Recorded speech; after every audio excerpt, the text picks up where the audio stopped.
Chào mừng các em đến với kênh Kids Smile TV. Wow, hôm nay chúng ta có bộ đồ chơi đoàn tàu này. Đẹp chưa?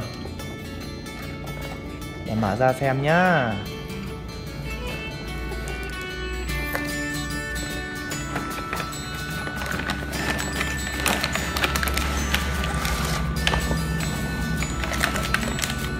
Wow, rất là nhiều thứ. Có cả cây cối và cây xăng này. Bây giờ mình sẽ lắp từng chi tiết vào nhá, để cùng các bạn cùng chơi nhá.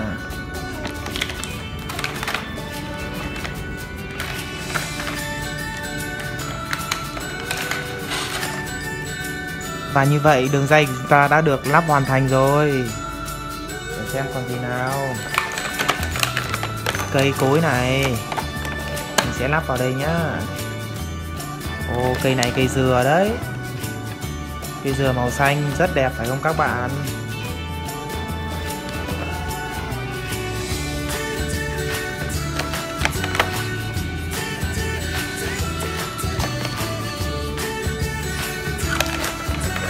Ồ, ở đây có cả một cây xăng này, chạm xăng đấy.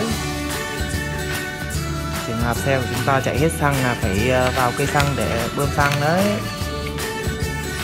Ồ, còn đây là đầu tàu này. Và rất là nhiều biển báo.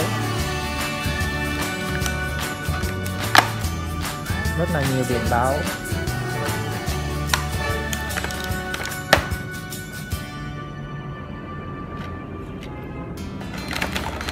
Đây chính là đầu tàu của chúng ta. Và bao gồm rất là nhiều toa tàu.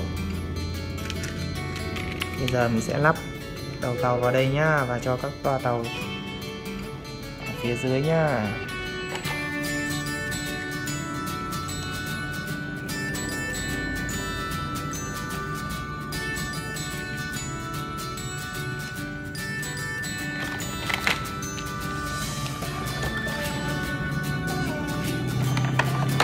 Được rồi.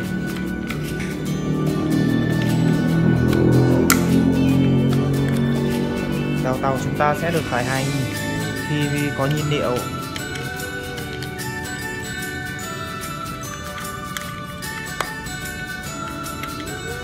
Nào, chúng mình cùng đi bơm xăng cho đầu tàu nhá. Bơm xăng ở đây. Bơm. Được rồi. Tàu chúng ta đã được đầy xăng rồi. Và bây giờ cùng khởi hành nhá.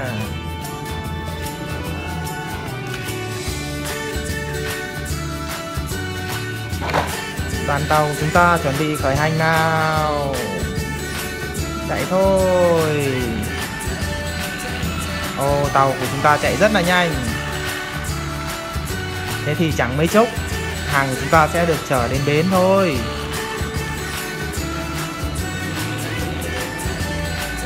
Được rồi.